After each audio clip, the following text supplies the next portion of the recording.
you for joining us today. We want to thank the New York Dream Symposium, the first annual, as well as Kim Hill for inviting us, our program, to join and be able to present to you today. I am Griselle Davis. I work with New York State Comptroller's Office. We administer the New York ABLE program. I am the Senior Program Advisor, and I would like to let my colleague introduce herself as well. Good afternoon, everyone. I am Jenna McCluskey. I am the Outreach Coordinator for the New York ABLE program, and I will be here after Griselle's presentation to assist with any questions that we might have. Okay, let me first say this is our first live presentation since the entire nightmare of COVID started, so we're thrilled. I'm a little bit rusty, but we've been doing virtual presentations for the last 2.5 years, so you know, there's a little bit of excitement in me here because we're actually presenting to people. So when I say we're thrilled to have you here, we are thrilled to be here and at this moment in time, and just welcome to you one and all. Okay, the New York ABLE program. A little bit of legislative history. First, let me start with how many people here have heard of the ABLE program? Oh, so you've all heard of the ABLE program. How many here have heard extensively about the ABLE program and just have not made that leap into getting one or letting other people know to get one? So you've all kind of had an introductory kind of,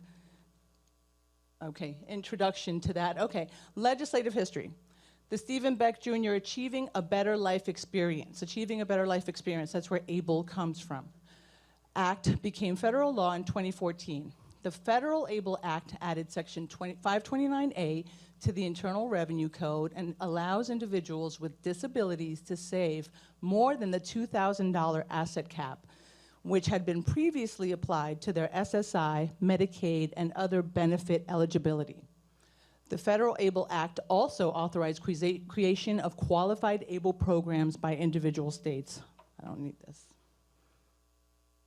New York's ABLE Act was signed into law in December 2015. The New York ABLE program was announced publicly by Comptroller DiNapoli in October 2017. New York ABLE is the 27th state-based ABLE program in the country, and there are now 49 ABLE programs nationally. New York ABLE currently has over 2,300 accounts and over 22 million invested, with over 10 million spent by account owners on qualified disability expenses. New York's Achieving a Better Life Experience program helps individuals with disabilities and their families to save for disability-related expenses, earn income on investments free from taxes when used for qualified disability expenses, and maintain, big point here, maintain their ability to benefit from Supplemental Security Income, SSI, Medicaid, and other federal programs. Who is eligible? United States residents with disabilities that were present before age 26 and who certify that they are entitled to SSI or SSDI because of their disability, or are classified as blind as defined in the Social Security Act, have a disability that is included on the Social Security Administration's list of compassionate allowance conditions, or have a written diagnosis from a licensed physician documenting a medically determinable physical or mental impairment that results in marked and severe functional limitations that can be expected to last at least a year or can cause death. These are the parameters of who is eligible. If I can step in real quick, Griselle. So the 100% what you need to qualify is to be a United States resident with a disability in place prior to 26. In addition to that, you need one of those red bullets. You do not need all four. If you meet any of those 4 red bullets, then you qualify.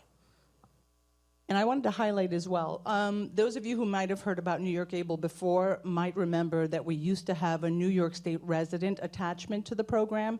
That no longer exists. That's why it's United States residents. That has recent legislation passed. You no longer have to live in New York State to benefit from the New York ABLE program. New York ABLE accounts. The account owner is also the beneficiary. That's a huge thing we try to stress because it also adds a level of independence for the person who is the account owner, which you sometimes don't get through other avenues.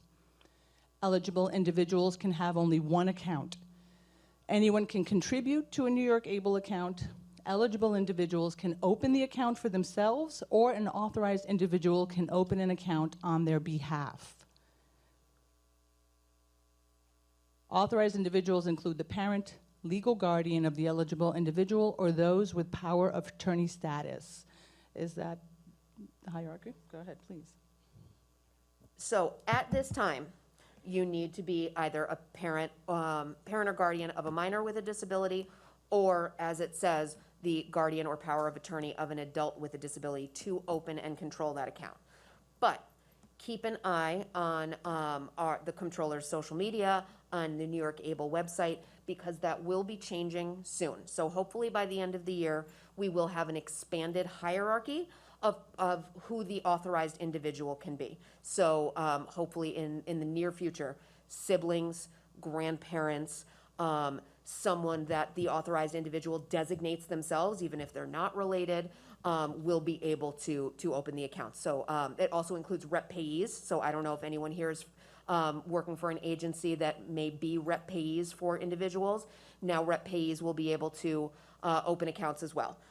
Still only one account per individual in the whole country nationwide. So the rep payee can't open an account, and the parent and and the grandparent.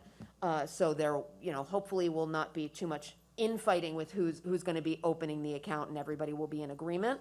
But hopefully by the end of the year, there will be a much more expanded definition to make it a little easier for people to get these accounts opened on an individual's behalf. Thank you, Jenna. Qualified disability expenses. A qualified disability expense is any expense that is incurred as a result of living with a disability and is intended to improve your quality of life. Qualified disability expenses include, but are not limited to, education, health and wellness, housing, transportation, legal fees, financial management, employment training and support, assistive technology, personal support services, oversight and monitoring, and funeral and burial expenses. It's a broad umbrella. Often people ask us, well, what is, it's a broad umbrella as defined to us. That's kind of what we have right now. New York ABLE accounts, maximum contribution. You can contribute up to $16,000 annually. Income earners, those with jobs, may contribute an additional amount up to $12,880 in 2022, or their annual income, whichever is less. The maximum account balance is currently $520,000. Contributions are monitored by the New York ABLE program to assure that limits are not exceeded. So once those limits get close, we will let you know, or the individual account owner know, that they're reaching that limit. Impact on Social Security benefits. Balances of $100,000 or less are excluded from individuals' SSI resource limit. Only the amount over $100,000 is counted against the resource limit. If an ABLE account causes an account owner to exceed the SSI resource limit, then SSI benefits will be suspended until the account balance no longer exceeds $100,000. Investment options. New York ABLE offers a choice of investment options. There's 4 portfolio choices ranging from conservative options designed to preserve investments to more aggressive options seeking higher returns. An FDIC-insured checking option is offered to allow eligible individuals to withdraw money using a debit card or check, and a debit card using the widely accessible all-point banking network is provided with the checking option. That is something that is widely available in a lot of ATMs. So technically, you have 5 options, is what this is saying. Basically, you have 4 investment options, and then you get the debit and checking option.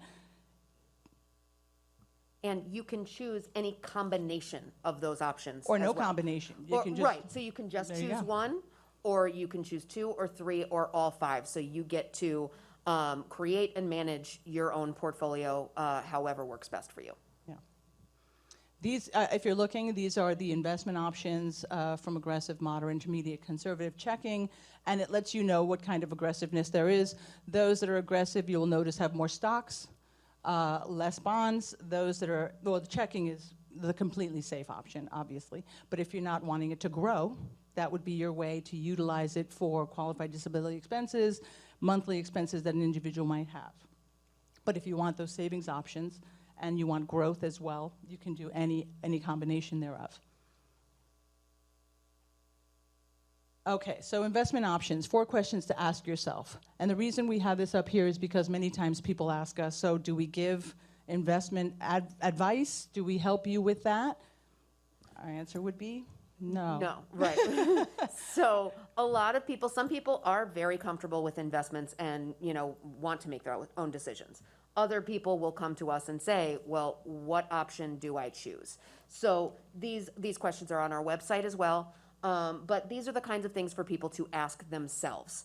What am I looking to save for? How long am I looking to save for? Right. How comfortable am I with risk? Things like that. Right. When will I need the money? When will I need What the is money? my risk tolerance? Yep. Questions that are not subject just to New York Able. All of us have to make these options if we're ever investing. Of course. You're looking at your perspective, your portfolio, how you want to utilize your money, how best to utilize it.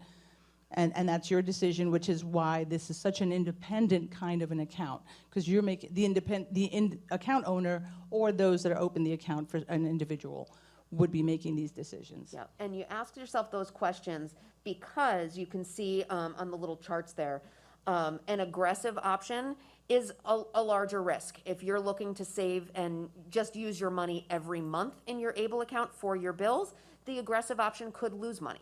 But an aggressive option will grow the most if you're leaving it in there long term.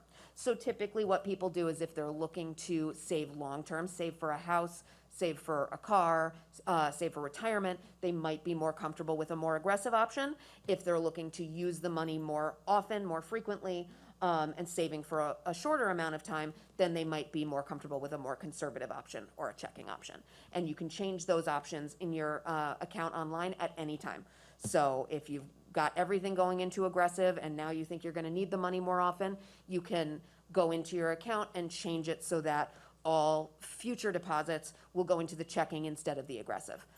So you can constantly be reevaluating your portfolio as well. Investment option program fees. So there's a fee structure table. If you notice, the investment option asset-based fees, monthly maintenance fees, and quarterly maintenance fees. Most of the investment options have that annual asset-based fee of 0.4%, 0.40%, excuse me. Monthly maintenance fees are not applicable for the investment options, and then the quarterly maintenance fee is electronic delivery, $11.25, or paper delivery, $13.75. That checking option, if you notice, is not applicable to base fees, but it has a monthly maintenance fee of $2. Although if you have, I believe it's $250 in the account or over, it is not charged. Additional account options. Rollover from 529 college savings. Someone asked us this earlier at our table. Can you roll over from a 529? They started an account early when their child was not born or early on, and then they found out later. So can you roll over? Yes, you can, with no federal or state tax implications. Of course, you are still subject to that whole $16,000 a year, so you'd have to do it in sums, right? And then the federal tax credit, the saver's credit, you can do up to $2,000 to help save for retirement. Contributing to and withdrawing from your New York Able account. You can contribute funds by check, payroll direct deposit, recurring contributions, electronic fund transfer, online gifting option, which is we call UGift, and the rollover from a 529 account or another state's ABLE account. And we say another state's ABLE account because, once again, you can only have one ABLE account nationwide. So if you were wanting to change from another state to New York ABLE, that's permissible. Withdrawing funds by calling New York ABLE toll-free phone number, by New York ABLE debit card or check, automatic withdrawals, downloadable paper form on New York ABLE website, or online request through the New York ABLE account page. So there's a lot of opportunities and options to not only contribute, but also withdraw your funds as you need be. And one thing I'd just like to highlight real quick, we really like to highlight that U-Gift option. So anyone is allowed to contribute to the account, not just the account owner. So anyone can set up the payroll, direct deposit, or anything else to help contribute to this account. But the easiest way to do that is through U-Gift. So the account owner would be able to sign on to their website. They get a unique U-Gift code that kind of looks like a coupon code. And they can share that with people who can go to the U-Gift website, type in that code, and contribute to their account. Especially with the population we're working with, one of the things that's really nice about that is that people can ask other people for help or allow other people to help contribute to their account without having to share any of their protected information. So they don't have to give out their social security number, they don't have to give out their account number. They have a unique code that when they share that with someone, the only thing that person can do with their account is contribute to it.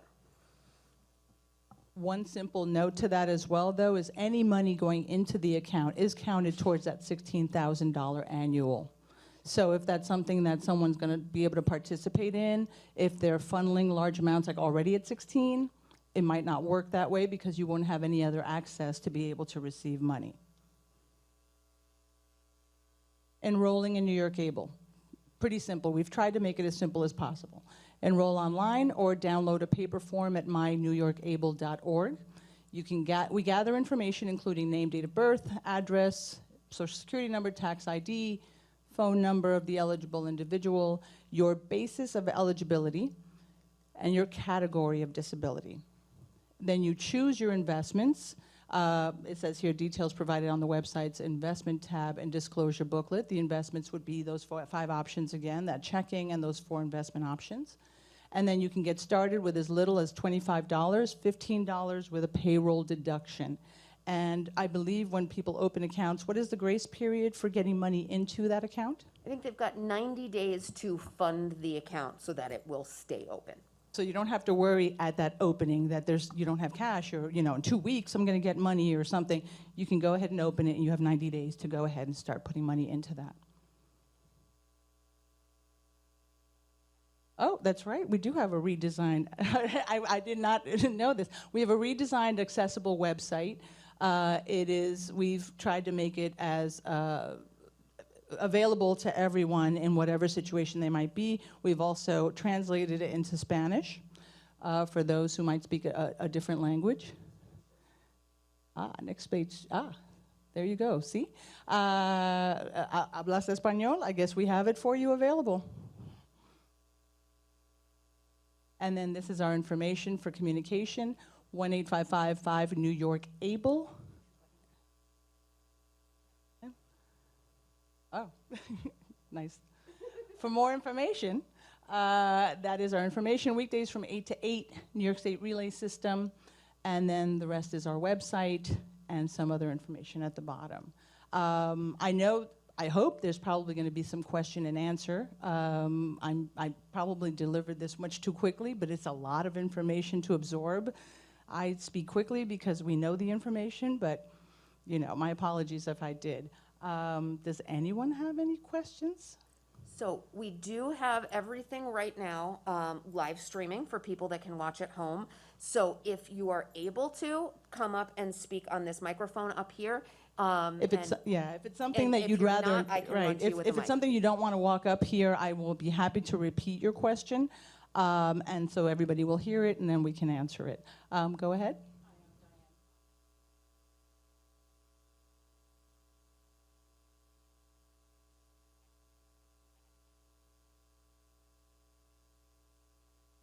So if there is money in a trust fund, can you move the money from the trust fund into a New York ABLE? And you're talking in general, you're talking lump sums, or are you talking?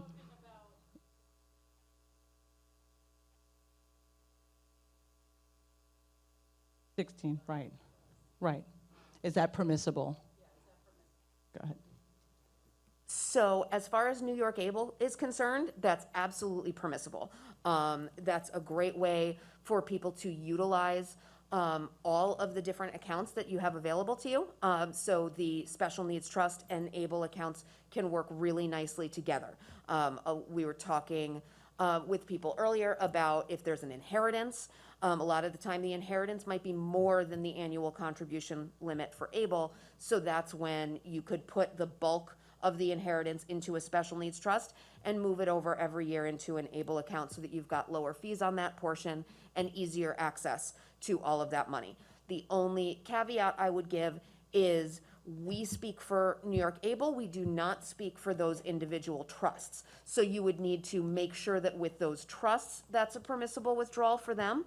But we have not heard of anybody having any trouble doing that. Right, and we are thrilled to say that we work, or New York ABLE works in conjunction very well with trusts, special needs trusts and other trusts. There's, everybody's got a different situation they're in, so there's a way to kind of work that out as long as you know the specifics of the trust that you're in and what that might imply for you, as well as I would say that for benefits. People always ask us, well, I don't know if my benefit will work, what about this SSI or Medicaid? We don't speak specifically on whatever benefits you might get because there's so many different programs, there's so many different caveats. It would be impossible for us to be adept at all of those different opportunities. But what we can speak on is our program, and there is a way that you can work that program into those benefit programs. We know its intent is to help you protect you from, those benefits and those tops. It's also not meant as a lot of people will ask us, oh, what about Medicaid spend down, which we got a few questions at the table today. It's not meant to decrease your income so that you don't get hit with the Medicaid spend down. Go ahead. Right, so the ABLE program is designed to shield your assets from being counted. It is not designed to change your income. So for individuals that are making a higher amount that may disqualify them for Medicaid, putting an additional amount into the ABLE account is not going to change their income. But again, that's where all of our programs can work really nicely together, because as far as I'm aware, a pooled trust works really well as a Medicaid spend down. So that's when you can really expand your portfolio of all the different accounts you utilize for each of their individual benefits. Anybody else? Oh, go ahead.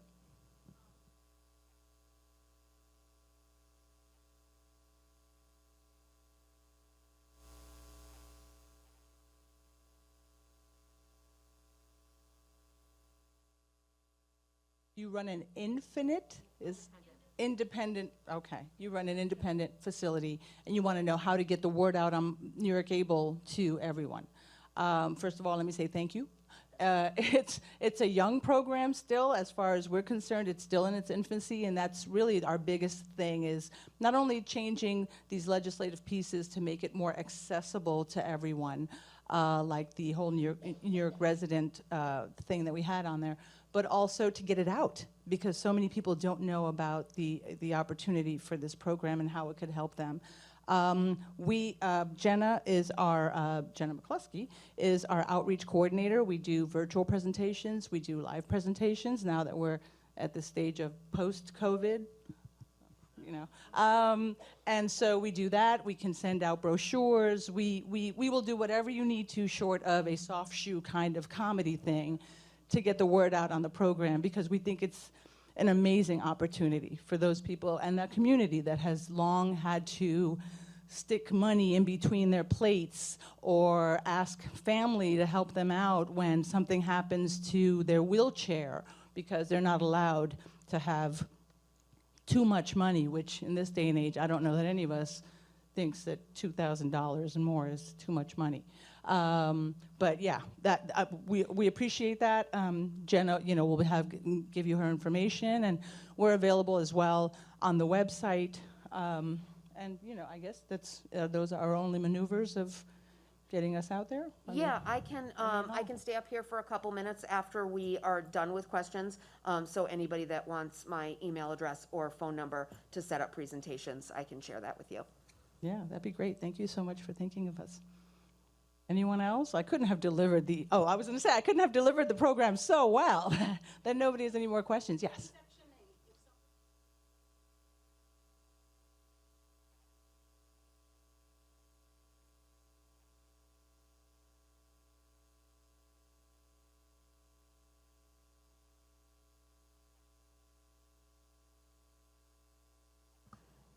As far as I'm aware, so what she's asking is if ABLE will negatively affect the Section 8. As far as I'm aware, it positively affects it, because we actually last year did a virtual presentation with Section 8. They were running into trouble with people because at least this particular program, they required individuals that were receiving Section 8 to also be saving for a house. That was their agreement. You need to have some sort of savings account to prove that eventually you will hopefully not need Section 8 anymore and you'll be able to sustain your rent or your mortgage on your own.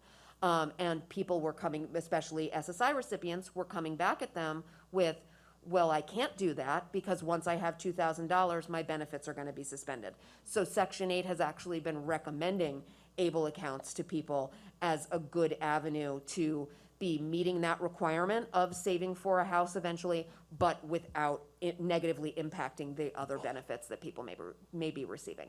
But once again, I would say, your benefits administrator. We can speak on New York ABLE. We can talk in a more indirect way on specific benefits you might be receiving, but your benefits administrator is always the best person to go to help you figure out how everything can maneuver and how you'll be safe. Yes? Oh, there's a follow-up.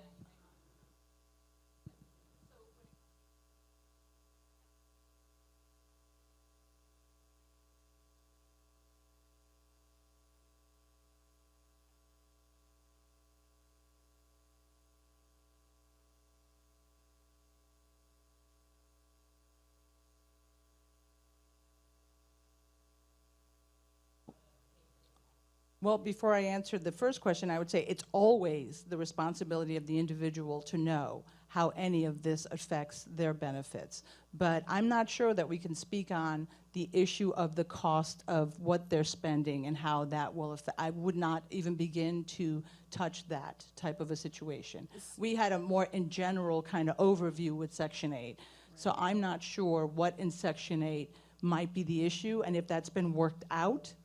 But your benefits administrator, I would probably always direct you right back to that. Yeah, so the one thing I would say is we report monthly to Social Security and we report annually to the IRS. We do not do any regular reporting directly to Section 8, so I don't know how they would find out how money in an individual's ABLE account was being spent. But as Grizel said, as to what they're allowed to spend it on and how it would be counted against them, that is something that you would want to ask Section 8 first. Say, I am opening an ABLE account. Is that going to have the same rules and is that going to count against me or is it not? And one thing that I will say that did not come up, excuse me, in our presentation, New York ABLE accounts are a self-monitored program. It is up to you, the individual account owner or those that are managing that account, to determine different aspects, qualified disability expenses, that we don't ask you to report to us in any way at any point in time on your account or how you're spending the money. That's not something that we do as a program. So what we would tell you is that any qualified disability expenses that you make, you keep those receipts, or you tell your individuals to keep those receipts, write down justifications on those receipts of what that money was used for. Because let's say you ever get audited in the future, 5 years down the road, 6 years down the road, that's it. You have the receipts, you have exactly what you spent them for. You are your best advocate. Or we tell the account owner they are their best advocate. They're the ones that are gonna have to justify that this car worked under transportation because of this or that. That's what they're gonna be doing. And in a worst case scenario, it's considered not a qualified disability expense for whatever purpose or reason. You don't lose your benefits. You don't lose the account. It's a 10% penalty on the amount that has been withdrawn, correct? Right, and that's through the IRS. So that worst case scenario is only if the account owner were to be audited and the IRS found a purchase to be non-qualified, which nationwide, with all of the ABLE programs nationwide, we have not heard of that happening to anyone yet. But if that ever did happen, it would just be the amount of the withdrawal would be treated as if it were income for that year. So you would have whatever, extra taxes came with that, and a 10% tax penalty on top of that. So, I mean, if we're talking about a $100 purchase, a $500 purchase, the taxes really shouldn't make or break anyone. Worst case scenario. Anyone else? Any questions? Yes.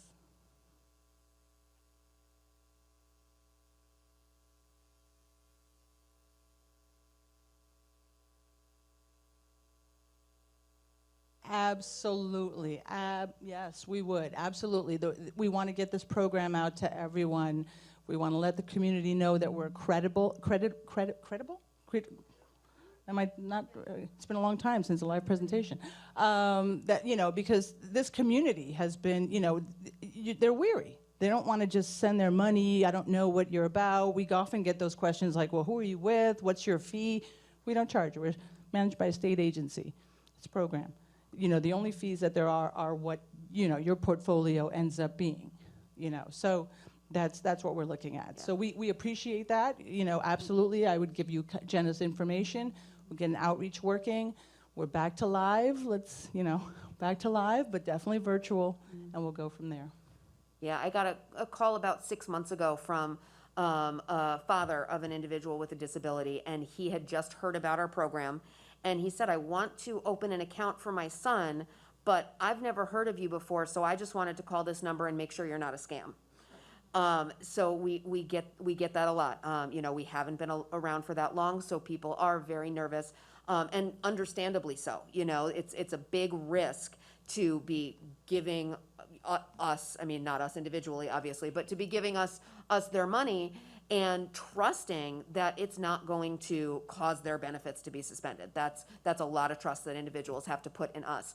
And we hope the fact that we are run out of the comptroller's office, the fact that our specific team also runs the 529 College Savings Program, hopefully that gives us a little more credibility, as Grizel said, a little more clout, allows people to trust us. But hopefully down the line, the more people that open accounts, the more they'll be able to get the word out, and the more people will be able to trust that ABLE is a really great option for them. Right, and it's Vanguard that runs our investment options. So it's not, you know, some fly-by-night. It's the same people that handle the college savings. I don't know if you're aware of the college savings, but we're just, you know, a sister off of that. Anyone else?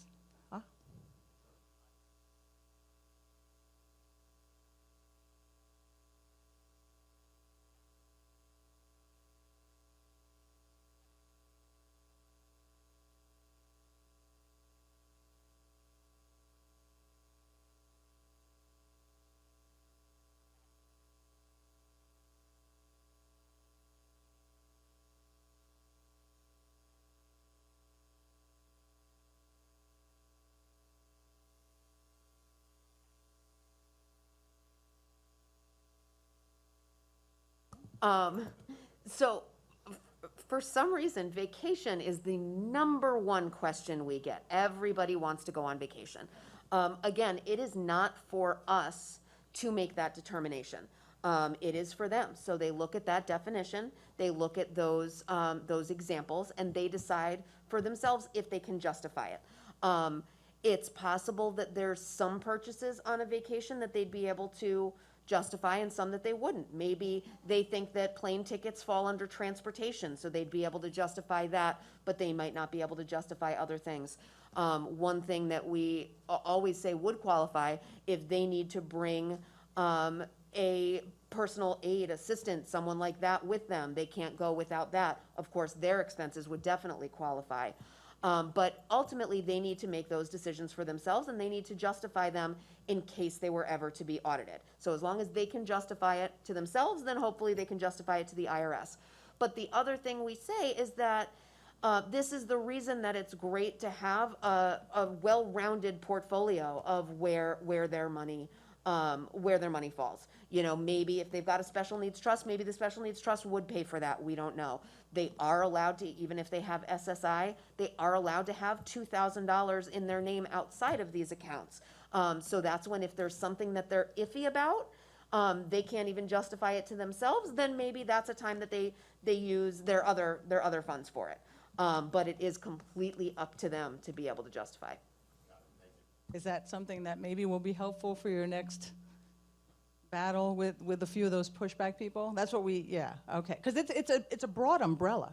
I mean, you look at it, and I think they haven't specified it for a reason. I Well- think it's too difficult even for them. And when Grizel says they and them, she's talking about the IRS. Able programs together, our committees, have gone to the IRS and said, people want more examples. They want more specifics of what transportation qualifies. And, they want to know because they're so afraid to make the wrong decision that will cause them issues in the future. And the IRS said, no, we're not going to give you more. That's up to them. They would not give us a more specific definition. So, to me, I think if you can justify it to yourself, you should be able to justify it to the IRS. And that record keeping, I mean, we haven't heard, I mean, we're a young program, but there's some other able accounts that have been around a little longer. We have not heard about audits yet or anything like that. But we're just saying, in the case. Yeah, I think we've heard about audits happening, but we have not heard about anyone getting audited and told that something doesn't qualify. Yeah. So I think as far as we're aware, the IRS is not looking to nitpick people with disabilities. I don't think that that's what their main goal is to give a person with a disability a 10% penalty on a $100 purchase. Right. But it could happen, and that's why we save our receipts, we write our justifications down, just in case. Okay, any other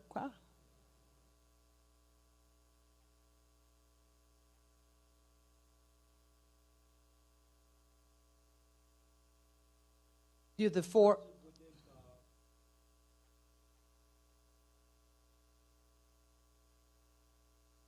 It's a third-party Vanguard. It's a third-party Vanguard funds. They're a very well-known investment branch. They also do college savings. Oh, and a census as well as the program manager for that.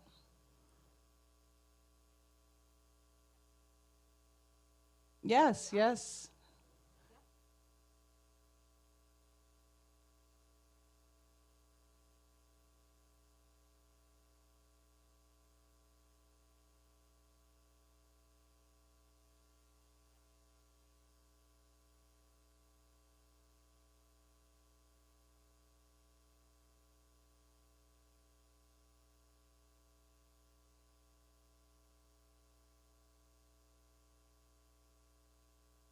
So like a travel aide or someone to be with you. Can the money be used for a travel aide or a companion, you're saying?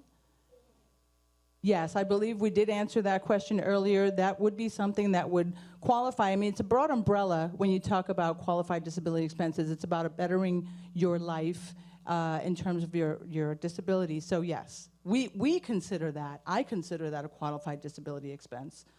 A personal aide, a companion, someone to help you.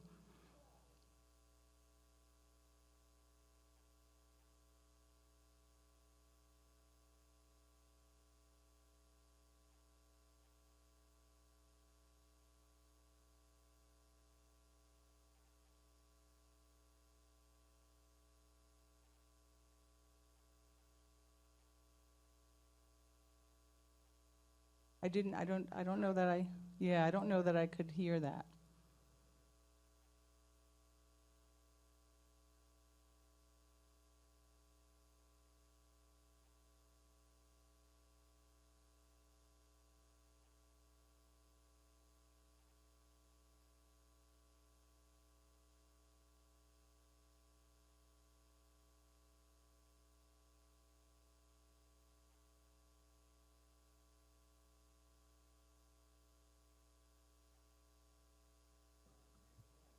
Mm-hmm. Are you okay? So Yeah. it's a discussion of when the airlines break your chair? Yeah. And it's not if, it's when. I saw a report the other day Oh my that I think gosh. they break nationwide, I think like 500 chairs a day or something like that. What? It's terrible. Same thing. I'm also on the side. I'm also trying- a car seat technician, and that's a thing they do Wow. with car seats as well. You need to have your children on the plane in their Oh car my seat because if gosh. you check it, that car seat will be destroyed. So if you're asking Shelley about if that would be a qualified expense to repair your chair or to replace it, I would be comfortable Yes. saying 100%, absolutely. Absolutely. Oh, yeah, that's what I was going to say. The airlines should also be picking Correct, up that absolutely, cost. yeah, I think a In the lot of. meanwhile, though, I guess, while you're waiting for that Right. reimbursement, absolutely it should be covered as a qualified disability expense. Right, and that's one of the things we That's talk about crazy. with ABLE is, some people will come and ask us, I have Medicaid and I have SSI and they pay for this and they pay for this and they pay for this. What do I need ABLE for? And that's one of those things, sometimes they pay for wheelchair repairs, but sometimes there might be a limit where they'll only repair it once a year or every 3 years. And we've heard that with other things as well, like prosthetics. Like if there's a child with a prosthetic, they only get a new prosthetic through Medicaid every 3 years. But if it's a 2-year-old, they're not going to fit in their prosthetic in 6 months. So that's someplace where ABLE can really supplement the benefits that you're already receiving, where even if your benefits seemingly give you everything that you need, ABLE can be here for additional things where those benefits may fall short. Oh,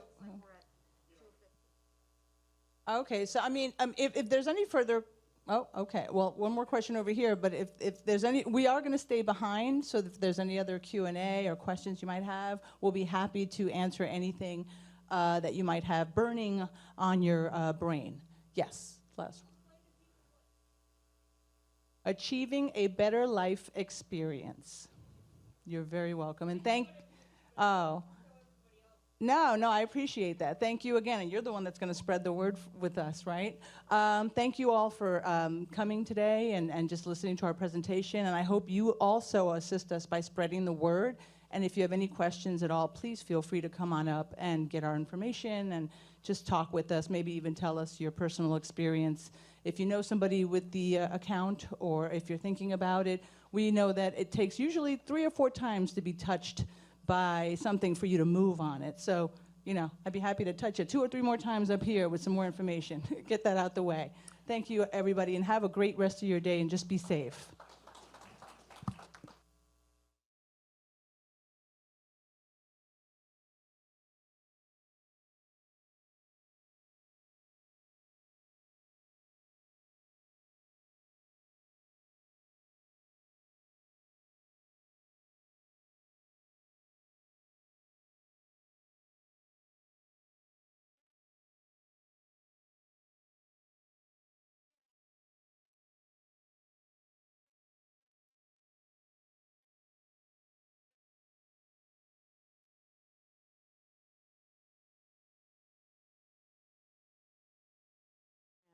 I'm a walker, so I'm just going to move around. My name is LaShawna King. I work for the Office of Diversity and Inclusion Management within Civil Service. And to my left is? I am Nicole Harden. I also work in the Office of Diversity and Inclusion Management within Civil Service. And LaShawna and I are both the points of contact for the 55BC program. That's true. There's 3 of us and thousands of you, so be patient with us when we're returning calls and emails and stuff like that, but we'll get right to it. Go ahead, Nicole. All right, so today we're going to talk about the 55B program, the components, the statistics that we have currently for 55B and C. We're going to talk about the program portal and application and how to find vacancies within New York State. Go ahead, Nicole. All right, so you all know, you can see it here. I'm not going to read it to you, but this is the tenet that we follow. That's our civil service website. But basically, our program is designed to help folks with disabilities enter into state government without taking an examination. So that's what this program is. You can go forward.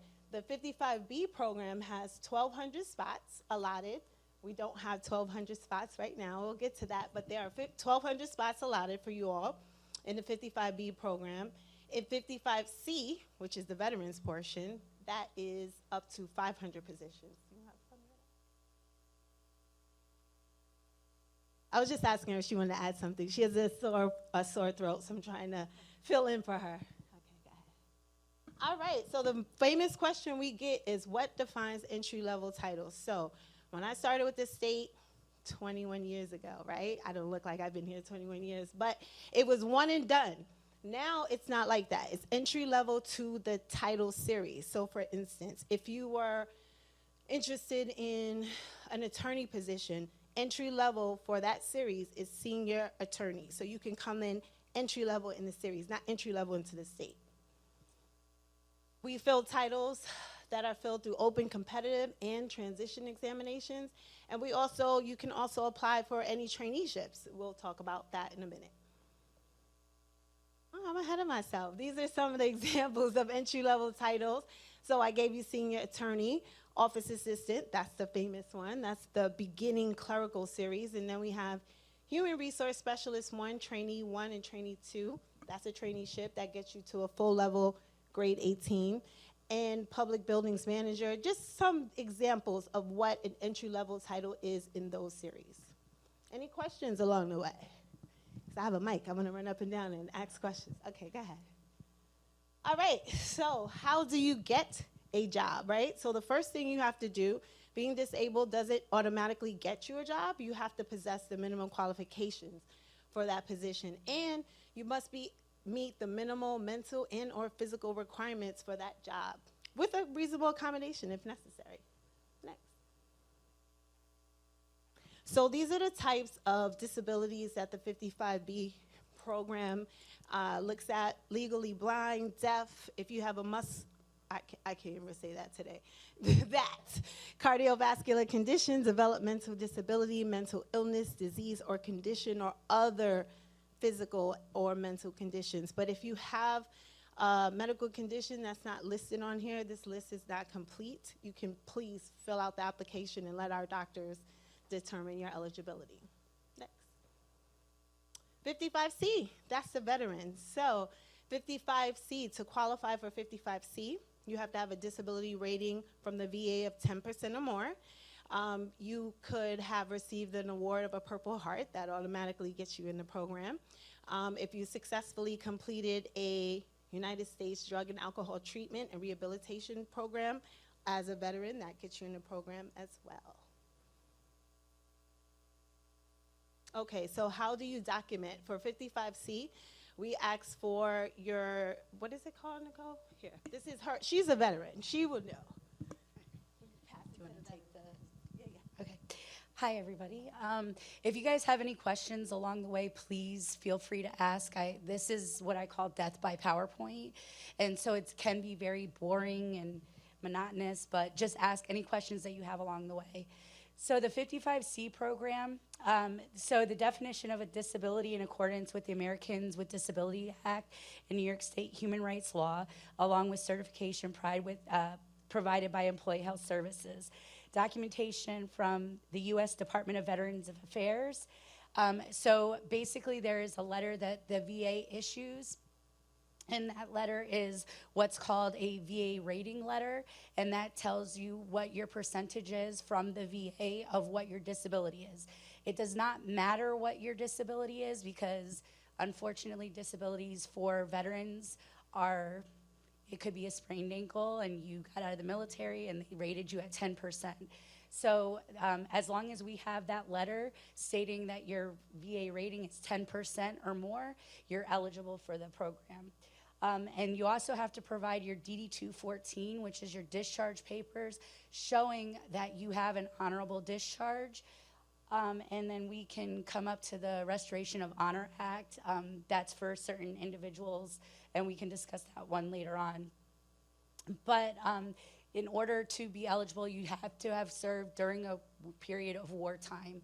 So that's what the DD-214 is, and that will tell us.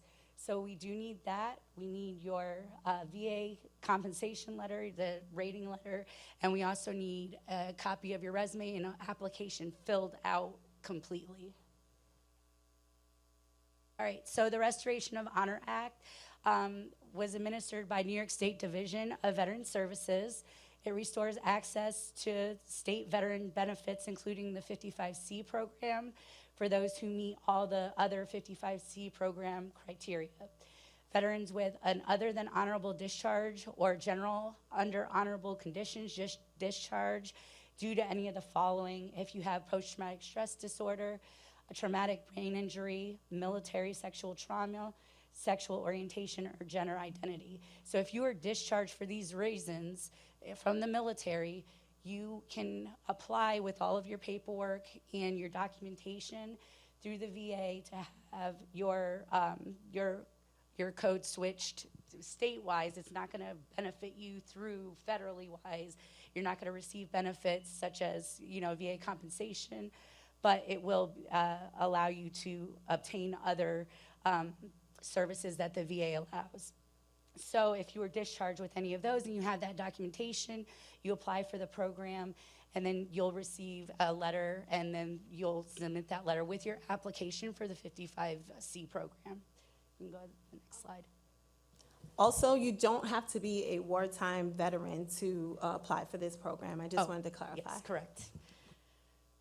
All right, so the 55BC statistics. As of September 15th, 2022, we have 1,126 positions filled under the 55B program, leaving 74 available. So I don't like to say we have positions because it sounds like we have an office assistant position available for you tomorrow as soon as you apply for the program and you get accepted. What I like to call it is where it's a slot, right? And it's a first come, first served basis. So if you apply for the position and you meet the minimum qualifications and you interview and everything goes great, what happens is they take that competitive position and they convert that to a non-competitive position. So there's 1,200 slots to be switched from competitive to non-competitive for any entry-level position. And it's the same thing for the 55C, except that number is 500, where we have 103 positions filled for the 55C program, which leaves 397 available. Make sense? Okay, go ahead to the next slide. So the application process, that's like the number one call that I get all the time, is how do I apply? Where am I at in the application process? Where do I go? How do I submit? Go ahead. So this is the civil service website for the 55BC program. It's very user-friendly. It was not user-friendly in the beginning, but we have made some changes in the past couple of years. And if you see the toolbar over here on the side where it says sections, overview, eligibility, how to apply, and so forth, when you click on that, what happens is it scrolls down automatically to that portion of the page where you need to go, so you don't have to search through the whole entire page. You can go to the next slide. Yep, perfect. So the program application you'll be able to find on that on this page. When you click on how to apply, it's going to take you down to the resources, and then you can click on the application. So the application is PDF and Word, but you need to have an actual physical signature on the application in order for us to process it. So when you do, you can fill it out electronically, but you need to print it up, have an electronic or a handwritten signature on it, and then you can scan it and email it to us. No electronic signatures.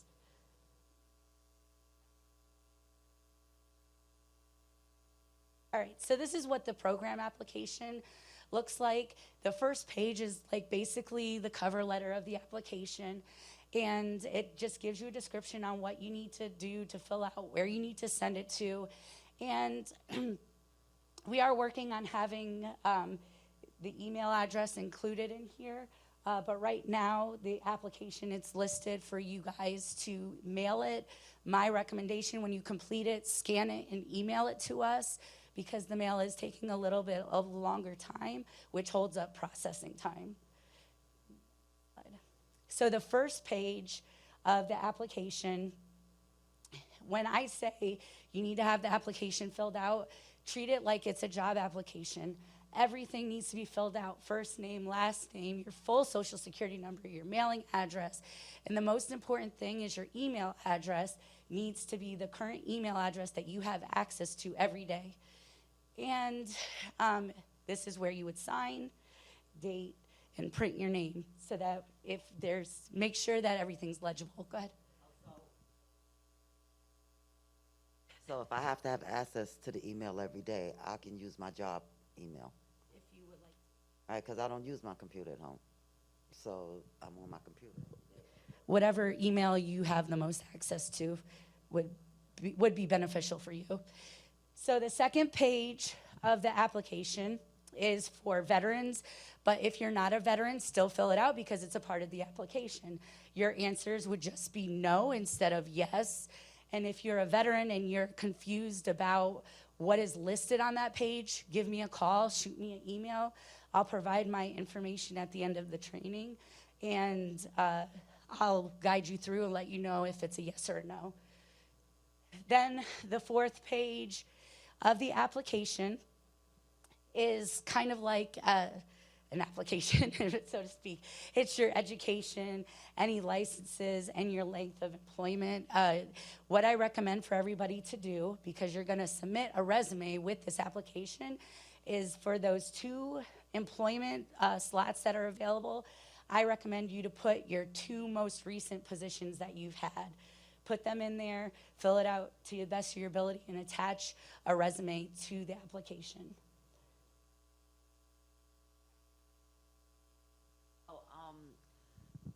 I've been working for the state for 24 years. You still want my last 2? That's what I mean. You would fill it out according to what your jobs are. Some people have only had 1 job, so you would just fill it out with whatever in accordance, but that's for people who've had multiple positions. 1 would be fine. All right, so this application is important in its entirety. The whole thing is, but the last page of this application is the do or don't. This is what gets you accepted, essentially, for the program.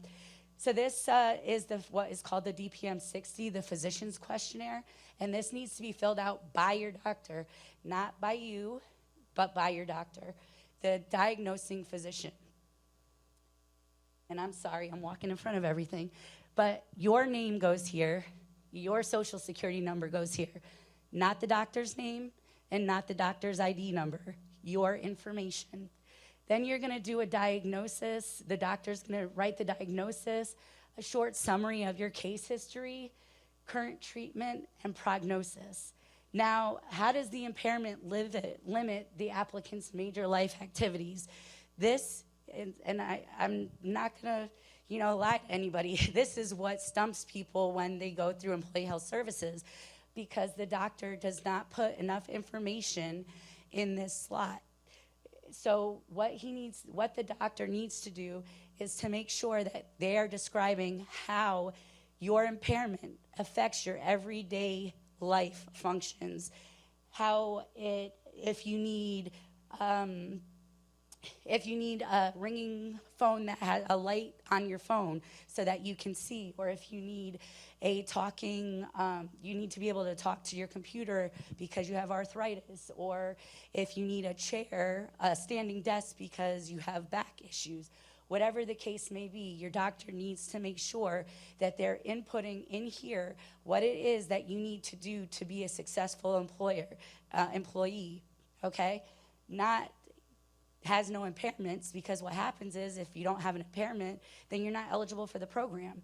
So, and the doctor may look at it like that, and that's fine, but this is only going to be seen between myself, my unit, the 55BC unit, and Employee Health Services. The employer never sees this form. They know that you're a part of the program, but they don't know anything that's on this form, okay? So this is all private information. Nothing will be shared with anybody. And then last but not least, the physician needs to sign and date a question. Okay.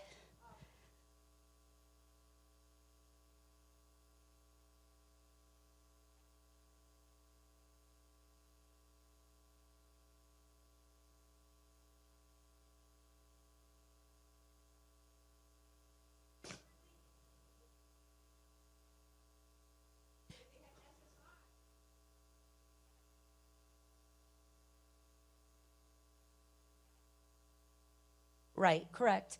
Which I completely understand what your point is, But the difference with SSI is sometimes it could be temporary, sometimes it could be permanent.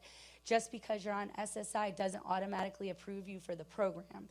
So we still have to go through and make sure that you are eligible for the program, and you could submit any documentation that you would like.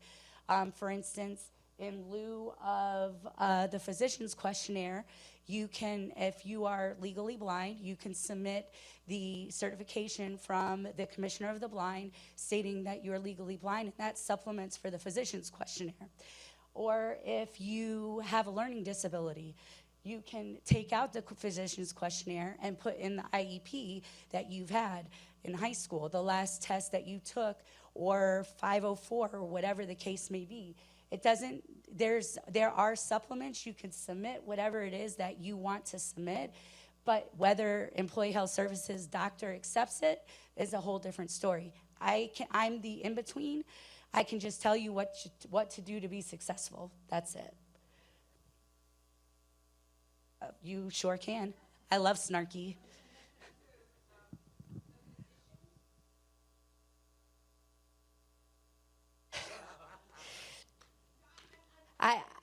No, I know.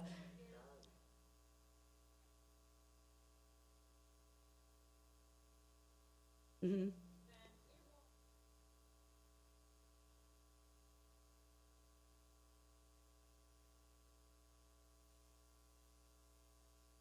That what was possible?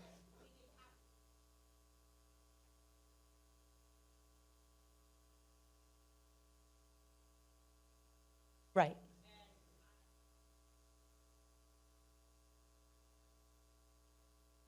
Right.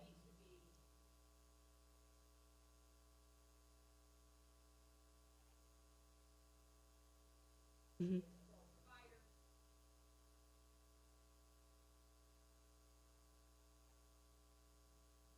So this is a little feedback for you, or a little to go back to what you're saying, to point out. So this program is not only for people who have permanent disabilities. This program is for people who have temporary disabilities or can recover fully.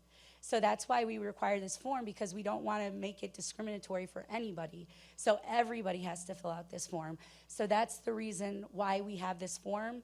And, I do understand what you're saying, but completely understand. And we've changed this form several times. We used to have to provide a personal statement. You telling me when I came in to the program, I had to write a personal statement on how my disability affected my job. It was like, how do I write this? I don't want them to think I'm crazy, but, okay. And I had to write that in order to be accepted for the program, but we removed that, so we are working towards that, but this is because there are two ways that you are put into the program: a 3-year renewal, which is temporary, and a permanent status. Does that answer your question? Okay, awesome. All right, any other questions before we move forward? All right, you can go to the next slide. It's just pointing out question 4 and 5 is very important, just a reminder. All right, so in your application packet, interested 55BC candidates must submit a formal application, which includes the following: the application, obviously, in its entirety. All right, the current resume. Make sure your resume is up to date. You can have every job that you've ever had in your life on that resume. Just make sure it's an accurate, up-to-date resume. If you're a veteran, have your DD-214. That is your discharge papers letting us know what time you served in the military and what your discharge codes were. If you received a Purple Heart, any Purple Heart documentation, and then your VA determination letter showing 10% or more of total disability, substitutes for the DPM 60. So you do not need to have the Physicians Questionnaire filled out. If you're a veteran, you'll submit your VA rating letter showing 10% or more. All right, again, this is the program application in its entirety. That's the first page. Make sure you have a what on it? Oh, and all of it. A hard signature more than anything, please. All right, good. The next slide. And then the Physicians Questionnaire, your time in service. Go back. Yep, there we go. All right, so you have done everything that you needed to do, and you receive an email from us because that's how we communicate. And that's for memorialization, so that we have documentation that we sent it out to you, because anything could happen in hard mail. And if you do need it hard mail, we'll send it out to you in the hard mail as well. So you'll receive an email, and in the email, it's going to have the letter of eligibility.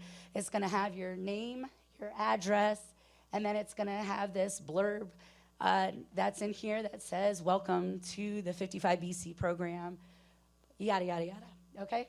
And then in here, this letter, it says, at the time, you must provide us with a current Physicians Questionnaire form and any updated medical information required by Employee Health Services. That statement right there is if at 3 years, whether you have a permanent status or a 3-year renewal, everybody has to reapply for the program. Not reapply, you have to request an extension. Now, this is the catch. As much as I would love to just be able to renew everybody, I need you to send me an email or give us a call saying that you need to renew your eligibility or you want to renew your eligibility. So then what happens is I will put in the system that you're renewed. You'll receive a letter via email 60 days and 90 days, 90 and 60 days and 30 days prior to the expiration of your status, letting you know that you need to renew. If you do not renew within 90 days from the day that your eligibility expired, then what happens is the system automatically deactivates your file and you have to reapply all over again. It's such a thorn in the side for you and for everybody else included because you have to go through the process again. And we don't want you to have to do that. For me, it's just typing things in the computer, but for you, it's more of a pain because you may be looking at a position and you didn't realize your eligibility expired and you need the letter, and now it's going to take another 6 weeks. So just stay on top of it and remember, every 3 years, you have to request to extend, okay? And that's as of right now, too. All right, like I said, when you submit your application, the best way to submit it to us is scan it and email it. So you have a record and we have a record, okay? Scan, email, best way to send it to us. You can fax it to us and you can mail it, snail mail to us. It's completely up to you. I just recommend scanning and emailing because you have a record and we have a record.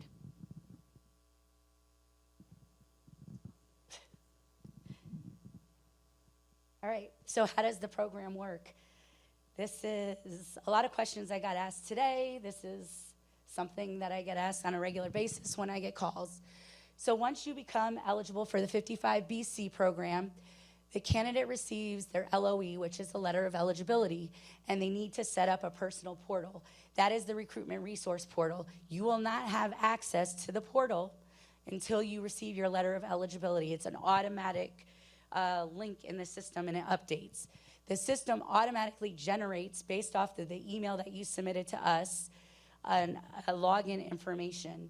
So it's going to give you, you're going to use the email that you sent on your application, and then you're going to have to click forgot password, and it will log you into the portal. So you'll get into the portal, and the portal is good for you guys, but this is great for the agencies because this is the bridge from the agency to the candidate. So when the agency is looking to fill a human resources specialist, they type in all of their minimum qualifications that they want, if they want a 55B candidate or 55C candidate, and then they populates all these numbers, and then, or all these people, and then the agency goes through, looks at the resume, and decides if they are interested in you, and then they'll send out a Canvas letter, or they'll email you, or they'll call you. And then you, and then you move forward from there. So that's how the agency reaches candidates that are in the 55BC program. So when somebody calls me and they say, what's next? I say, did you create your profile in the Recruitment Resource portal? And I can walk anybody through that. If they ever have any questions, you can shoot me an email, give me a call, and I'll be happy to walk you through how to do that. There was a question in the back. Sure. The question is, how long does it take for the 55B application from beginning to end? Okay. So, all right. Yeah, no, go ahead. It's 6 weeks, folks. It comes before that because we have, thanks to COVID, we've moved in an electronic age. Before that, we were snail mailing, can you believe? So now we're doing everything electronic. We say 6 weeks, but you could get a determination within 3. So that's the answer. Yes, ma'am. Wait, I'm coming. Okay, go for it.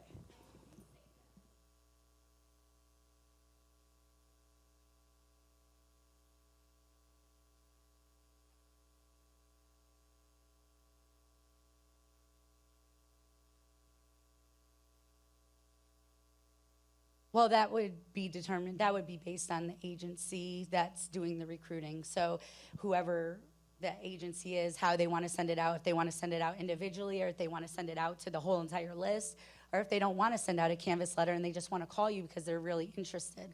So it just is based on the agency that's doing the recruiting. I think your question is, does the 55BC applicants go on a list? Do they get canvas? Is that your question?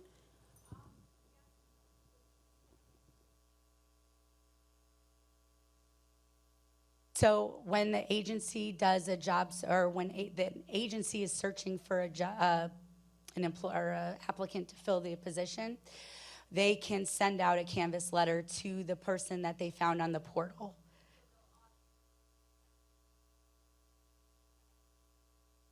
If the agency chooses to send it. No, it's not automatic, if that answers your question. Go ahead.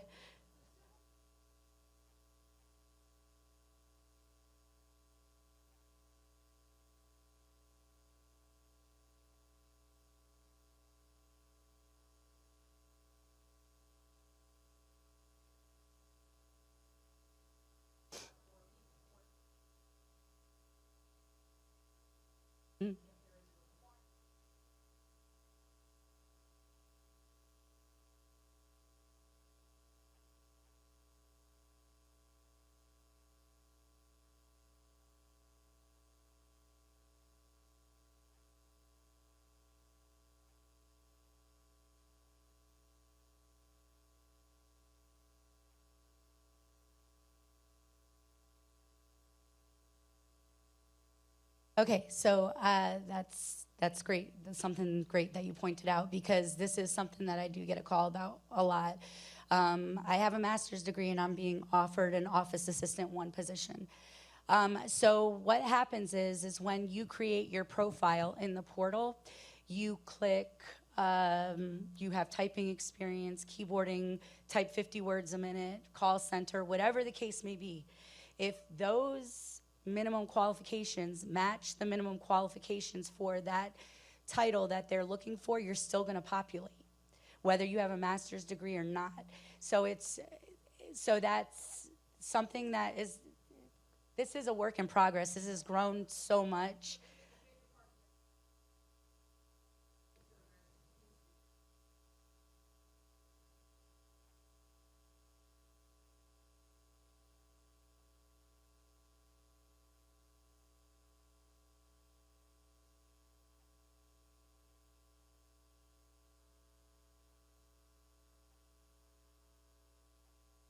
Right.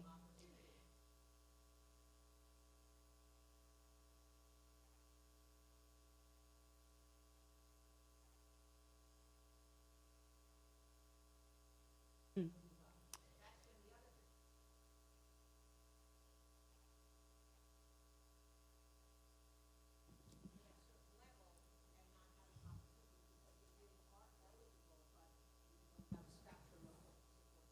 Well, there's, Well, they don't have to feel stuck, right? Because the whole point of the program is to get in-state service. Once you're in that title, you can compete. You can take exams if you want to.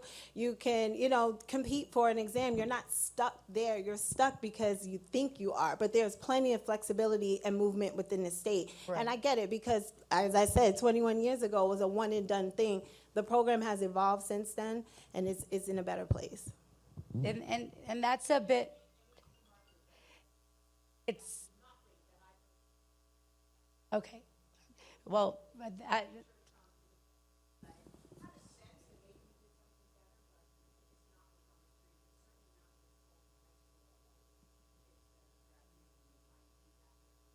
well, that's good to know. I mean, any feedback is great feedback. We don't get a lot of feedback, honestly, on, where things are not working or what needs to be made better. So anytime that we get that, I'll give you my email. And then also, too, is as far as employment and path, we can talk. It's a whole different training than this for HR personnel that we can touch base on, and we can. Yeah. And I think that's part of it, right? We need the education. So we're doing the education piece for you all, and then behind the scenes, when we're going to personnel council, we're having meetings, we're telling agencies that this program is a lot more flexible than they believed it to be. Right. I believe there's a question here. Do you need a mic?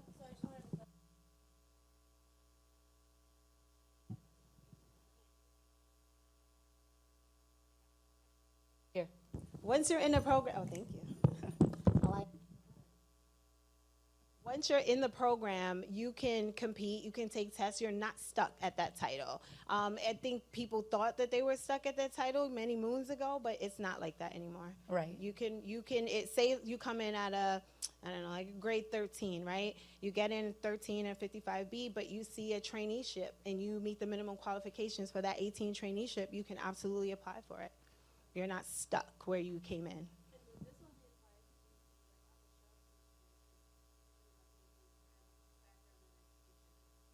So the question is, does this only apply to office jobs or for someone like her who has a background in education? It's for all titles, everywhere. If you go to our statejobsny.com website, all the vacancies within the state are there. And if you click on the public section, you'll be able to see it. You can sort it by grade, by county, part-time, full-time. Yeah, it's a whole bunch of things you can do on there. Yes, sir.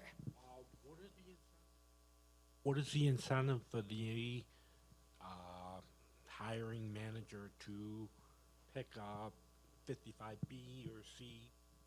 All right, so the question is there an incentive for the hiring manager to pick a 55B or C employee? Yes and no, right? Yeah, that's so a no. Behind the scenes, it's advantageous to hire a 55B person because behind the scenes, when we're doing personnel transactions, there's a whole bunch of stuff that has to come with it. But because of 55B and C, we don't need that stuff. I won't even bore you with that stuff. So it's more advantageous this way. Yes, if that answers your question. Yes, sir. I'll speak loud too, but so to your question, you're asking, do agencies have an incentive or a reason to hire 55B and C? And so if that was the question, I would say yes. It's a top-down approach, and so the governor has made this a priority for her, and because of that, the agency heads have made it a priority. And then we also have monitoring that takes place by Mr. Washington and his staff to check and see the status of what's going on. And so, yes, it's a priority. Yes, they're incentivized because it is important from the top down. And so, if you hear of agencies that aren't taking advantage of this, or you're just hearing rumors, please reach out to us.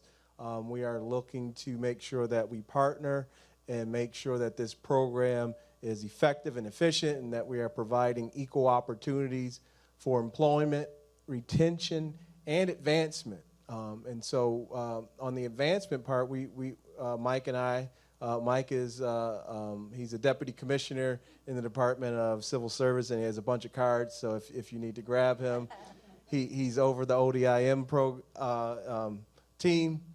And so we are always constantly talking about representation in state employment and government, and we know that it is a great career path for individuals.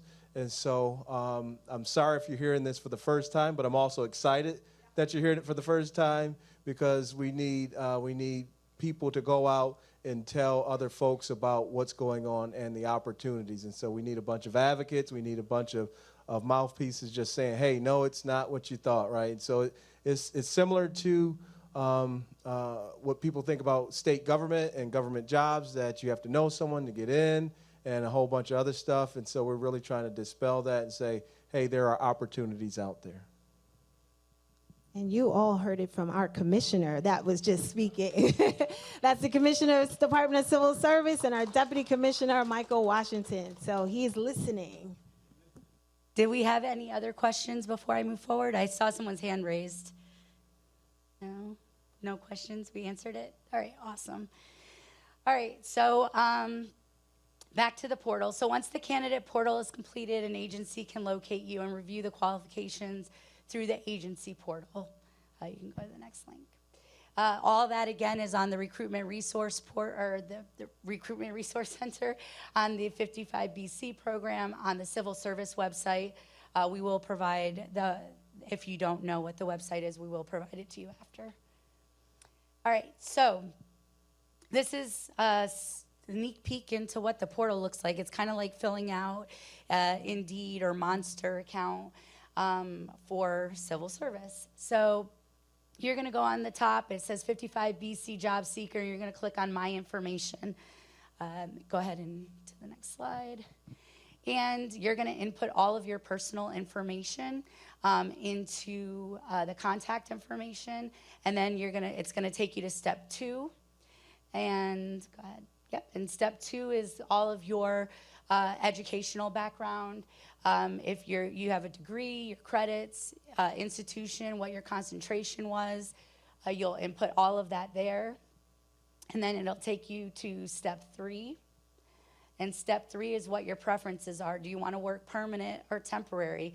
Are you looking for a full-time or a part-time job? Day shift, evening shift, night shift, whatever your preferences are, you're going to input in that section and then hit submit, and it's going to take you to step 4, which is your employment history. So this goes back to the question that was asked earlier: why are we being canvassed for positions that are lower than what we are working? So if you put in here, you put every job that you've ever had and what that job entailed, what's going to happen is you're going to populate in those searches. You want to tailor this to the position that you're looking for.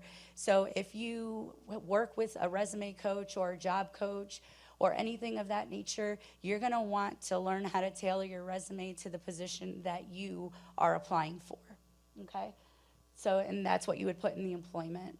Step 5, you're going to upload your resume, your transcripts, or your degree, so that when an agency does find interest in you, and the position requires 62 credits from college, and you pull up your transcripts and they see that you have 62, they don't have to call you to see that you don't qualify. So it's just minimizing wasting time.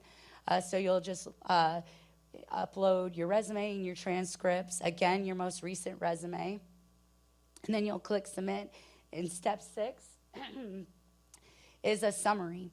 You can print this out. It looks exactly like a resume. You just created a resume for yourself on the Civil Service Recruitment Resource portal. And this is what agencies are going to see when they are doing a search for you and looking at everything. You can print it up and you could use it as a resume if you choose, but everything is right there for you. The agency is going to go to the same website as you. You'll never have access to this as a candidate for the agency login. You'll only have the program candidate login when you have what? Your letter of eligibility. Come on, folks. Think of the letter of eligibility as your golden Willy Wonka ticket. Yes, that's the ticket that's your you golden need ticket. to get into the state. And right? that's how you get into this portal, all right? Go ahead to the next slide. All right. So the Recruitment Resource Center for agencies, they can save searches They can pick whatever type of, qualifications it is that they're looking for. Each human resources specialist has a specific way that they do their recruiting. We can't dictate how they do that, so they create whatever it is that they want to do.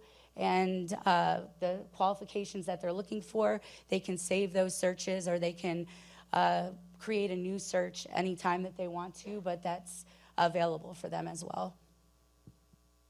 Again, like I said, so this is what the agencies are going to see when they go in to do a search. Do they want to look for just 55B candidates, or are they looking for vets? Or do they not care if they're 55B or C? So they have that option to choose. And then what happens here is the areas of position. This is what is important to the agency. So the agency will check mark any of these. You can go to the next slide. And, oh, sorry, forgot that we changed it. And they'll check any of these, and that's what they're looking for and what will populate when they're doing their search. The preferred degree or concentrations, they'll click on those if they're needed. Again, if they're looking for somebody who has a health sciences degree, anybody who has a health science degree will populate in their search, and that's how the agency does their search and locates. Go ahead.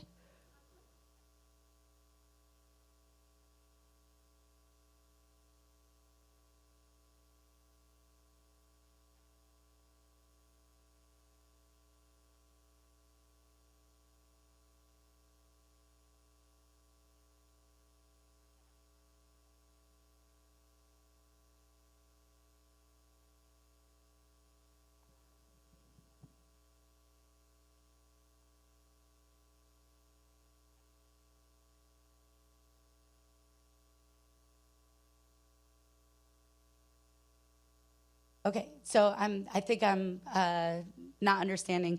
Let me see if I'm understanding your question. All right, so what you're saying is, should the agency, the hiring manager, should all of the 55BC people that are in the portal just be put in on a list? But no, so sorry, I don't mean to be blunt and say no like that. So, and no, it can't happen. The reason why is because the 55BC program, it waives the test for everybody. So that so they wouldn't be on the list with all the people who have taken the exam. They're on, and this also identifies them on a different budget, so to speak, if that's the best way to put it. That's that behind the scenes stuff I Yeah, was that's telling the you all behind the about. scenes stuff. Right. So this is the best way to break it down. And some agencies have to hire, they need to hire veterans, so they want to look for 55C. Or there's some veterans that are out there that are not a part of the program. So I do understand what you're saying, but this is all a logistical aspect of it. Again, like I said, the agency only knows that they're a part of the program. They don't know what the individual's disability is unless the individual discloses it.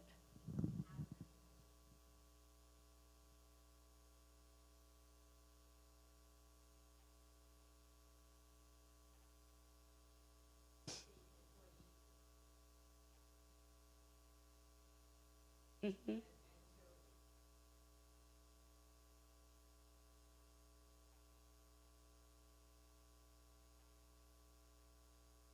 Right.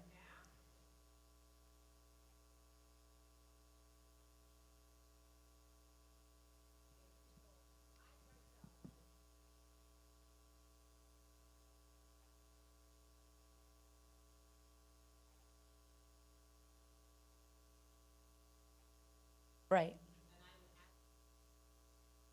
No, it's noted, definitely.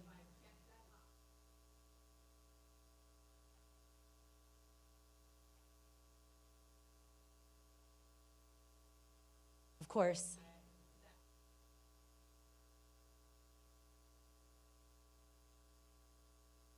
Sure.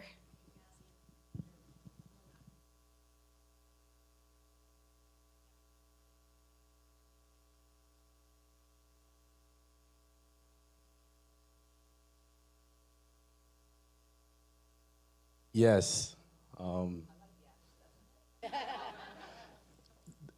what I'm hearing, the feedback that I'm hearing is excellent. We have these discussions on an ongoing basis.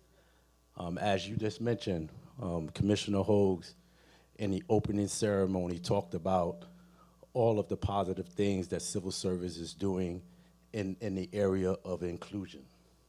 And this definitely fits into that category. It's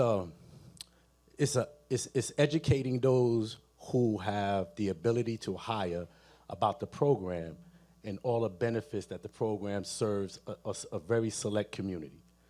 And it's educating them not only about the program, but the benefits of bringing on individuals and the assets that they create for the agency.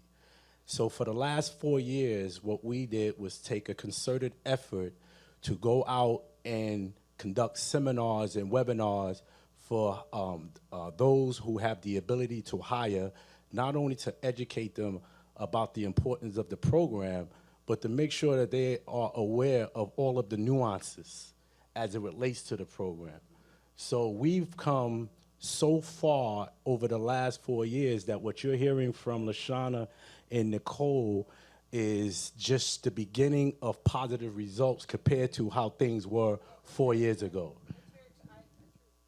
Exactly, and you said there are things that's being discussed that is new to you today, and the purpose of this workshop is to make sure that people in the community are aware. That's number one. And the last thing I would say before I hand it back over, that many of the things that the 55B and C shop are required to do is based on legislative law, right? Law, civil service law.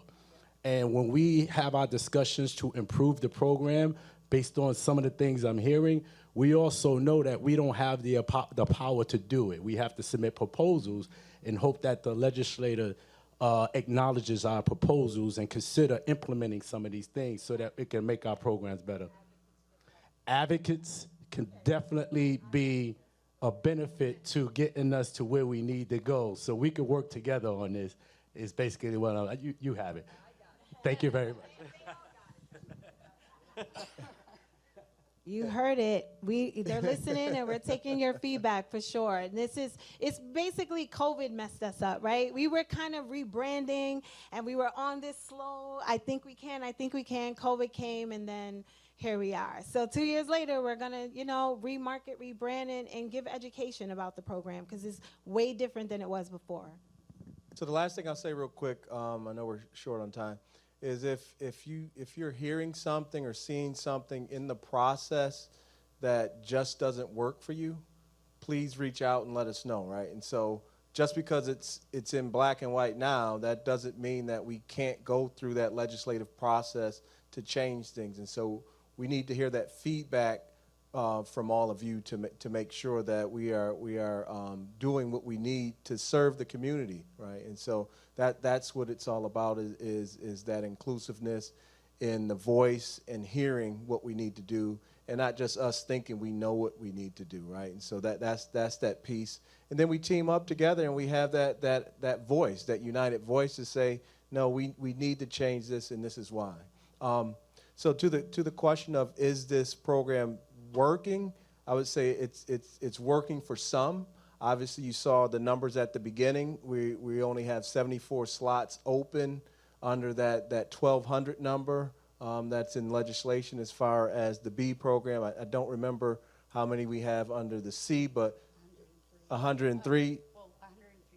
103 filled. So for the veterans, that's where we can really use some help in getting those numbers going. And so that's where you get out and tell your friends, family, neighbors, your circles of influence and your networks about these opportunities. So that's where we need that partnership. All right. So I know we're running short on time, and I don't want to fly through it, but I'm going to do the best that I can. So finding New York State vacancies, statejobsny.com. You will go, if you're not working for the state, you'll go to the general public, and all of the positions will, or you can do a search there, which I always recommend everybody to do search vacancies because there's various ways that you can search for positions within New York State. Again, this is what the vacancy search page looks like. You can do it by keyword, by title. If telecommuting is added on there, so if you want to telecommute, flexibility in the workplace, you can do a search by that as well. All right, other state listings, you can also search by agency. Right. So if you wanted to work for the Department of Civil Service, you would go here, put in our agency, and you would see all the vacancies that we have. If you're interested in working in mental health or docs, you can search by agency as well. Right. All right, and that just brings you, when you click on other state agencies, it brings you to the hyperlinks for every state agency. Vacancy search, you can also do it in the search vacancies, search by agency.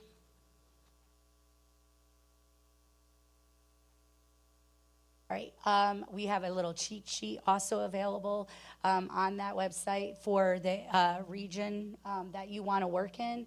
It tells you all of the areas that are included in that region. So if you're only specifically looking to work in the Capital District or Saratoga, you could just put that in, and all the positions that are available in that area will populate. Or if you want to work in New York City, and all the positions that are available in New York City will populate if you just want to look by region. All right, and so this is what it looks like after you've done your search. So let's say that you're looking to become a human resources specialist. Let's click on the first title, vacancy announcement. What will pop up is the whole entire review of the vacancy. And you're going to look at it and say, oh, civil service, I want to work for them. They're pretty cool. I heard their commissioner's awesome. And then it says what occupational category and what the salary grade. Everything looks great to me. I want to apply for that job. Let's look at the job specifics. Do I meet the minimum qualifications? Please, please, please do not apply for a position unless you meet the minimum qualifications. The state is very specific about the min quals. Okay, so you want to look at the min quals. You meet all the min quals. Look at the duty description. Are you willing to do this job and what it requires to do this job? Everything looks great to me. So how do I apply for this? It gives you the point of contact for that position, who the recruiter is for that position. It gives you their contact number, their email address, what agency they're in. The most important thing about this page is the notes on applying. I used to be in the civilian world. I used to be a recruiting manager, and the thing I hated the most was I would tell you how to apply, and you don't apply that way. You call me for the job, and I tell you to send me an email or a fax of whatever it is. Make sure that you read the notes. Please submit your cover letter and resume as your application, and also indicate the vacancy ID number in the subject line of your email. So you want to include your resume, your cover letter, your resume, and your 55 BC eligibility letter when you're submitting this via, how does she want it? Email, right? So you're going to send all of that over, and in the email, you're going to make sure that the vacancy ID number is the subject of the email.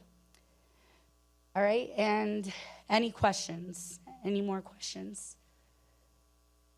Don't all rush at one time.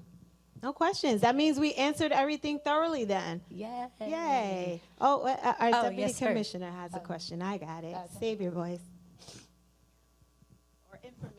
I do. I'm gonna ask my staff a question. It's a question that I think some of you may be thinking about, and it's a question that we get all the time. I can't believe that no one has asked this question, so I'm gonna place myself in the shoes of a participant with no knowledge of the program, and y'all gonna understand where I'm coming, my staff.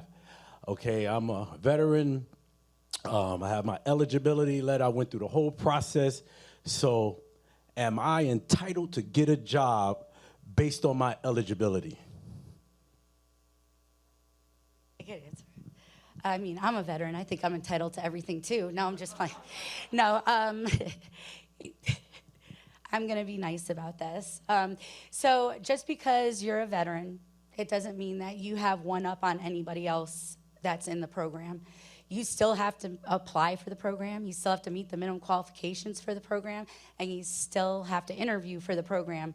You still have to be liked by the people that want to hire you. So with that being said, you need to keep that in the back of your head that you still have to apply just like any position. I tell every vet that comes through and talks to me, I used to in the Navy, I used to man, and I was responsible for 5,000 plus people and a multi-billion-dollar ship transiting the ocean, making sure we didn't run aground and making sure that we got to where we needed to go. Now, I came out of the military and I had a big head and I'm like, you can't make me start at the bottom again. Yeah, right.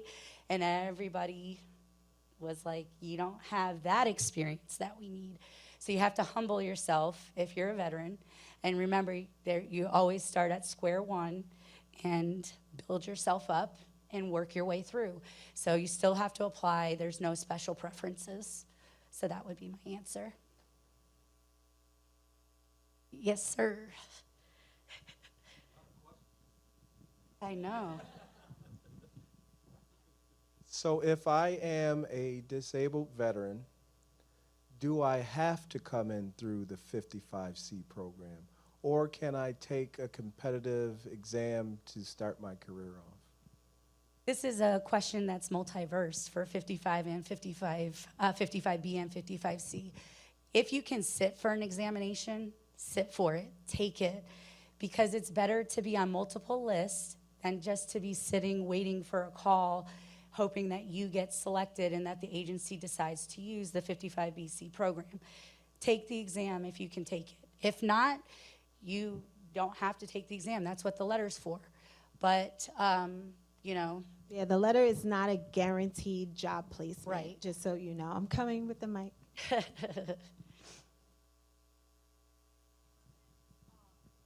a job coach. So say I have a high school student and they have the IEP, they have, let's say, ADHD.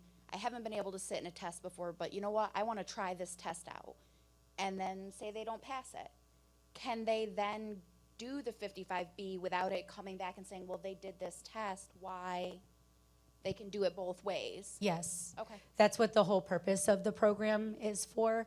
The only thing that affects, and that goes when you start transitioning and moving up in salary grades and for promotions and stuff, that's when that will affect them if they decide to start testing for positions. Okay, go ahead. They exist. They exist. If you have, like, to your example, ADHD, and you have medical documentation, they will put you in a room by yourself. They may give you extra time to take a test, but we do offer testing accommodations. Correct. Oh, and we also offer you a reader. How did I forget that? We offer you a reader if you need it. Yes, sir. All right, the question is, hi there, I have a question. If your disability is permanent, how do you go from 3-year renewals to permanent? Okay, so everybody has to renew at 3 years, whether you have a permanent status or you have to be reviewed. Every 3 years, it's just what's required at the time of renewal. So if it's required that you have a temporary status, then what needs to happen is you'll have to provide another Physicians Questionnaire, and the doctor will see if your disability is still standing, and then that's what will be determined. So that's the point of you emailing us or calling us, so we could tell you what you need to provide to us. No problem. Any other questions? Yes. Yes, you'll get them at 60 and 90 days. And oftentimes it's in their junk mail. They don't Yeah. think to look there. When we point them there, they're there. But yeah, we do send it automatically. Any other questions? This is too easy. The questions are too easy. No, I'm just playing. Yes. I know. Hold on, let me go hide.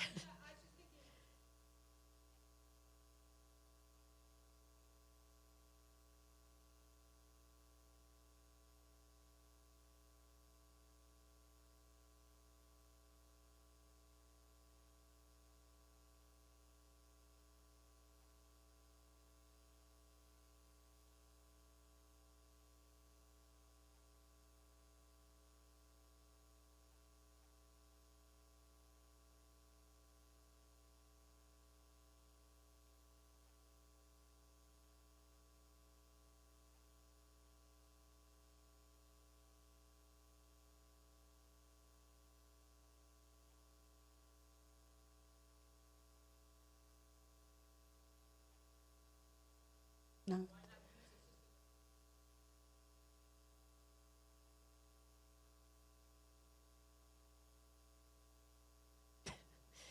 No, very point taken for real. Appreciate that.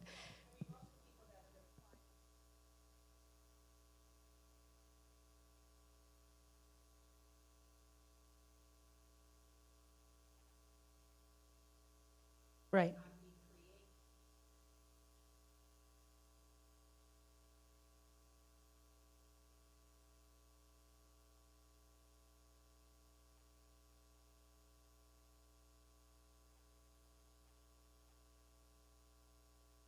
Mm-hmm.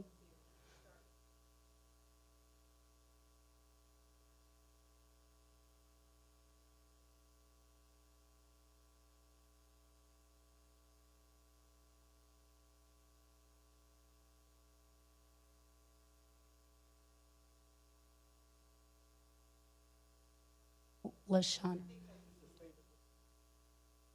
We do allow job coaches to come in as a reasonable accommodation. It happens all the time. As a former practitioner, I've allowed it. I give out guidance all the time. We tell them that that's acceptable. Any other questions? Oh, yes, ma'am.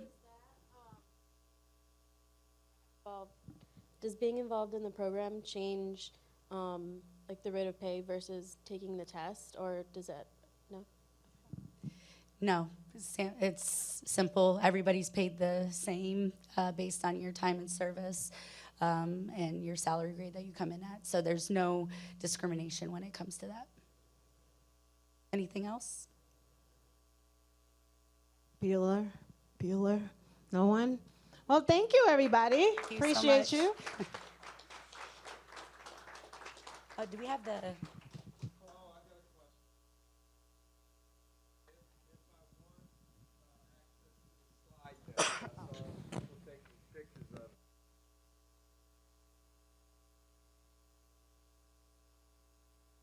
shoot me an email.